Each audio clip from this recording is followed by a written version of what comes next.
I hope you're all ready for more unboxings because BakuRed96 here, and today I'm taking a look at the new Bakugan Legends Platinum Neo Dragonoid. So just like my previous two unboxings, I will be reviewing this bad boy and his Evolutions counterpart, just to provide a little content, a little in-depth discussion, and a little more detail. But here we go, there is Platinum Neo Dragonoid on the back, there he is in the front. And let's get him out. As fast as possible, but not too fast because it does take some time. You know, we have plastic strips, we have plastic wrapping, all the good old plastic packaging we're all used to. And if you're a BakuTuber, or if you just buy a lot of Bakugan in general, plastic is something you are definitely familiar with. The packaging definitely piles up, at least it does for me. But plastic strips are snipped, and we can take a look at this awesome Bakugan. So I am interested to see how the Neo Dragonoid does this year. During Evolutions, Neo Dragonoid had a really bad problem closing, mainly due to this waist being manual. It was really hard for brawlers to get it in the right position to close, to where the head stayed down with these little flappy feet.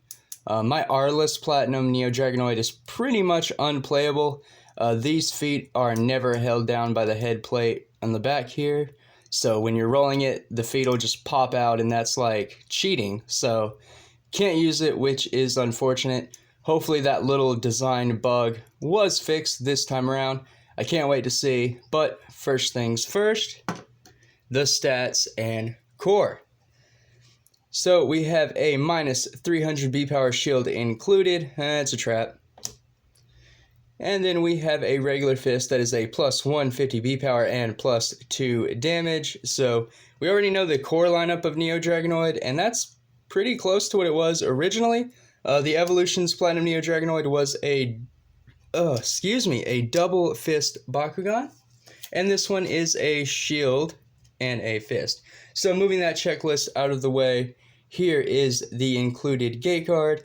Sadly, once again, I don't think it is new. I do have to check my gate card collection, so I will post a little community thing if it did end up being a new one, but personally, I don't think it is. Still really cool though, Stardox and Titan King fighting it out. That's pretty good artwork.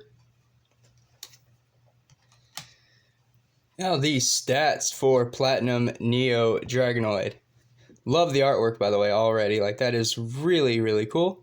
But regular shield and regular fist, B power of 1,000 and 3 damage. Of course, they would give the face of Bakugan another base B power 1,000 version. It's already gotten a few. Jeez. But there's nothing wrong with that. The core lineup is a little suboptimal, so it's not like you're going to get a whole lot. On a 400 to Pyrus shield, that puts you to 1,400. And then the best green fist you're going to get, at least B power wise, is 150. And that's only 1150. So right there, you're already a little weaker. Get ready for those Nanogon plays, or heck, I don't know. Maybe Neo Dragonoid double course, and you don't really have to worry about Nanogon or anything else. We'll just have to find out. But pretty cool to have another base B power of 1,000 Bakugan. Quickly review all of the Bakugan I have unboxed for Legends. I know I haven't unboxed a lot, but I do want to run through these really quick. Okay, so looks like I was already mistaken, already messed up. So not including the Crack Leo starter because that is in my Baku mail collection, but these are all the Legends Bakugan that I can get to quickly, and doesn't look like any of them. So the Ultra Gortheon, don't know how I missed that, but base B power of 1,000. And then Leonidas, base B power of 1,000. So the third Legends Bakugan for my collection to have a base B power of 1,000. Very interesting. I actually thought this one was the first, so it would help if I went back and looked at what Bakugan I had. Horrible, I know. That's my mistake. So, really cool though, at least for Pyrus. Cool Dragonoid, the wings are like, are they on the arms? I can't really tell if they're on the arms or if they're just folded down. I'm going to go with just folded down, like maybe folded way down, but still really, really cool artwork. The armor being the silver against the crimson red, and of course all that yellow, the glowing elemental energy. Still really cool. Nice design. The artwork, you know, with the sky background and just the green, that gives you a really good contrast to really see what's going on in the artwork, and I like that. So pretty good. Not bad stats. At this point with power creep, I would just consider it a vanilla Bakugan. Disagree with me if you want to, but that's just where I'm at with it. Now then, the evolutions stats were iffy. So double green fist, B power of 800 with 2 damage, and then if you landed on a green fist, you got an extra plus 500 B power. So depending on what green fist you're using, that would have netted, like that would net you 1400 or 1450. So, I mean, that's about the same. If you use the shield, you know, you're at 14. So they're hovering right at the same power level. I would give the edge to the original, but just barely, just on the full damage factor. You end up with a little bit more damage, and I think that's valuable. As opposed to Platinum Neo Dragonoid, you know, your strongest play is to land on a regular shield, and that leaves you vulnerable, because there are plenty of shield decks, there are plenty of core manipulation strategies. I just think you should be careful using this one. But with this Neo Dragonoid, I mean, you're running 2 Green Fist, you need it, you can run it in a Green Fist deck, they have a ton of support. I mean, you've got Energy Vortex, the Bakugan that adds a Green Fist, you've got Mega Punch, which it's a 1 energy Chaos card that literally just attaches a Green Fist from the field to the Bakugan. Another Chaos card I'm thinking of, because I use it with my Finnica Ultra in a deck I'm building, is Chaos Flame. So normally it gives you 300 for 1 energy, but if you have a Green Fist, it gives you 600 instead. You can all imagine where that goes with this bad boy. So the evolutions, Platinum Neo Dragonoid, like that much stronger, like that much, like a little Pyrus 2 amount right there. Still really good though. The Legends one, I'm not knocking it. It's still perfectly fine to use, but they could have made it just a tad bit stronger. Now then, figure-wise, for evolutions, once again, we have that gold-yellow die-cast metal, and then the translucent red plastic, which is so gorgeous. Just, oh, give it back to me. Like, give me this translucent plastic, but the ruby red color, right? Like, I'm not the only one who misses Rubinoid. Like, that deep, dark, red translucent plastic was so good. Anyway, though, we're talking about Neo Dragonoid. We're not talking about Rubinoid. And here is the comparison. I will just do a little side-by-side for everyone. Again, the die-cast metal being that hot rod, like that deep candy-appled red, seems to be on all of them. And once again, they're just darkening the colors. Evolutions was a very vibrant year. I think Spin Master was just trying some things out. But now we're going back to just a straightforward, normal color palette, you know, darker. Pretty cool. Now the manual horn on the new Neo Dragonoid, about the same color, so that's interesting. You have like a little goldish as opposed to the bright yellow. Everything else about the Bakugan, pretty much the same. The detailing, so the little paint details they use, they are different. There's the Legends, and then there is the Evolutions. So the Evolutions did take up a little more space, so I would say a little more detail. The underjaw of the Evolutions, Neo Dragonoid, is yellow and painted. I guess they tried to paint it a different color on the Legends one, but not so much. Obviously a ton of differences there.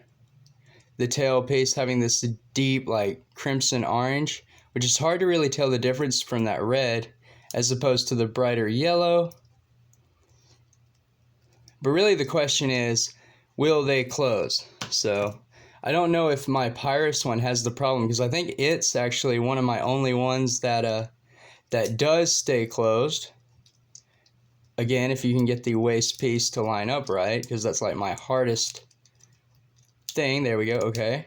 All right. Promising. There we go. So as you can all see, my Pyrus one doesn't have the problem. it holds the feet down just fine, so I can't really demonstrate that, but I can get out the R-less one, or I can't. I don't want to spend too much time on that because that's not what this review is about. You all know what I'm trying to say, because I'm sure that if any of you have a Neo Dragonoid, then you've experienced the problem at least once. So to close the new Legends Neo Dragonoid, close the head down, and then the arms, and the tail, but the tail was supposed to be first, and then the arms second, so there was a little difference there. Kind of brighten it up, sorry. Closed, the Neo Dragonoid looks pretty nice, really interesting. No Alto-Brontes disease or anything like that. Really good patterns. There are some on the back here that I didn't notice going around. There's the arms, and even better, it is holding the feet in nice and snug. That was what I was worried about, and I'm not feeling, squeezing it. They're not popping out. Same as my original Pyrus one, but my R-less one, I mean, if you just do that, these feet will just stick right out. It is a shame. You go to roll it, you put it on the table, they'll pop out. It is an awful defect, but good news, brawlers. The Legends Neo Dragonoid, at least the Pyrus one, feels a lot tighter. You shift that manual waist piece forward and there's no problems at all. That is a tight close on a Bakugan. So very nice. Before I end the review though, I will go ahead and do a rollout just to see how good this Neo Dragonoid is. Will it get the bread, or will I make the stand? Let's find out. And just so rolling wise, the arrow is pointing down from the tail, so you're going to want to roll it facing you as if the Dragonoid was facing you. And 1, 2, 3, brawl. And Dragonoid got the bread, but we're going to try that one more time. And the bread again, so I guess Dragonoid wants the whole loaf. One more time. Okay, so I rolled away from the arrow. I rolled it in the direction that, wrong from what the arrow says, and got a stand. Now, unfortunately, even though I did get the Bakugan to stand, Weak Magnet did not pick up a core. So can it double core? Probably not. Oh yeah, no double coring. I guess that was top heavy, so the weight of the Bakugan actually just sent it going, and didn't have the opportunity to pick up a Baku core. That's kind of scary, right? When you're brawling, even if your Bakugan opens, if you don't pick up a Baku core, you're gonna have a bad day. But hopefully that was just me rolling. I always throw the bread. Can't stand a Bakugan for anything. But yeah, really cool, really awesome. Let me know in the comments down below which one is your favorite. Do you prefer the Legends Neo Dragonoid or the Evolutions Dragonoid, which neither one of them picked up a core, as you can all see. You gotta be careful with that weight on the front end. But yeah, which one is your favorite? Which one do you prefer? Thank you all for watching, and thank you all for tuning in. If you're not subscribed to the channel already, please do so, and leave a like before you leave. That's all for this video. Thank you all for watching. Until next time, stay safe, drum up, and Bakugan Brawl!